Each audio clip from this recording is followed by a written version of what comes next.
ಮಧ್ಯಮ ವ್ಯಕ್ತಿ ನಡೆಸುತ್ತಿದ್ದಾನ ಇಲ್ಲಿಗಲ್ ರೆಸಾರ್ಟ್ನಲ್ಲಿ ನಡೆಯುತ್ತಿದೆಯೇ ಹನಿ ಟ್ರಾಪ್ ದಂಧೆ. ವಿಧಾನಸೌಧದ ಉನ್ನತ ಅಧಿಕಾರಿಗಳು ಹನಿ ಟ್ರಾಪ್ ಜಾಲಕ್ಕೆ ಸಿಕ್ಕಿಬಿದ್ದಿದ್ದಾರಾ? ಸತ್ಯ ಬರೆಯುವ ವರದಿಗಾರರಿಗೆ ಧಮಕಿ ಹಾಕುತ್ತಿದ್ದಾನಂತೆ ಕಳ್ಳ ಸಂಪಾದಕ. ರಾತ್ರಿ ಬೆಳಗಾಗುವುದರೊಳಗೆ ಇವನ ದಿನಪತ್ರಿಕೆ ರಾಜ್ಯ ಪತ್ರಿಕೆ ಆಗಿದ್ದು ಹೇಗೆ?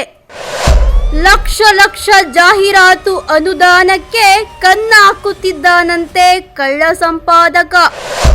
ಯಾವುದೇ ಅಧಿಕಾರಿ ರೆಸಾರ್ಟ್ ದಾಖಲೆ ಕೇಳಿದರೆ ಅಧಿಕಾರಿಗೆ ಬರುತ್ತಂತೆ ವಿಧಾನಸೌಧದಿಂದ ಫೋನ್.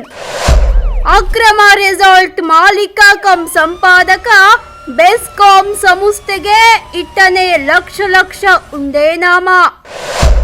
ಸ್ಥಳೀಯ ಪಿಡಿಒಗೆ ಅಕ್ರಮ ರೆಸಾರ್ಟ್ ಮಾಹಿತಿಯೇ ಇಲ್ಲವಂತೆ.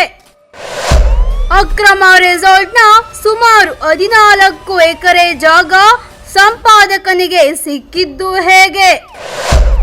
ಸರ್ಕಾರಕ್ಕೆ ಗೋಲ್ಮಾಲ್ ಮಾಡಲು ಅಕ್ರಮ ರೆಸಾರ್ಟ್ನಲ್ಲಿ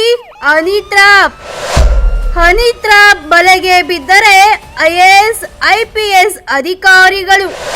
ನಿರೀಕ್ಷಿಸಿ ಅತಿ ಶೀಘ್ರದಲ್ಲಿ ಫೋಕಸ್ 19 ಕನ್ನಡ ವಾಹಿನಿಯ ಕಾರ್ಯಕ್ರಮ ಕರ್ಮಕಾಂಡದಲ್ಲಿ.